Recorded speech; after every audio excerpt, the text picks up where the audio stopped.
Dahod RTO કચેરી ખાતે school van school રિક્ષા ચાલકો દ્વારા આરટીઓ અધિકારીને સ્કૂલ વાન સ્કૂલ રિક્ષા પાર્સિંગ કરવા માટે 3 મહિનાની મુદત માટે આવેદનપત્ર આપવામાં આવ્યું।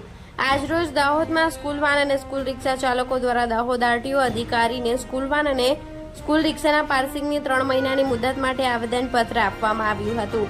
આમ જોવા જઈએ તો સ્કૂલ ચાલુ થયાને 15 દિવસનો સમય થયો છે અને હાલમાં સ્કૂલ વાન અને સ્કૂલ રિક્ષા ડ્રાઈવરોની આર્થિક પરિસ્થિતિનો સામનો કરી રહ્યા છે, જેને લઈ આરટીઓ અધિકારી પાસે સ્કૂલ વાન અને સ્કૂલ રિક્ષાને પાર્સિંગ કરવા માટે 3 મહિનાની મુદત માટે સ્કૂલ વાન અને સ્કૂલ રિક્ષા ચાલકોએ વિદ્યાર્થીઓને સ્કૂલ વાન અને સ્કૂલ રિક્ષાની સેવા બંધ રાખીને બહુ મોટી સંખ્યામાં સ્કૂલ વાન અને સ્કૂલ રિક્ષાના ડ્રાઈવરો હાજર રહી આવેદનપત્ર આપવામાં આવ્યું હતું।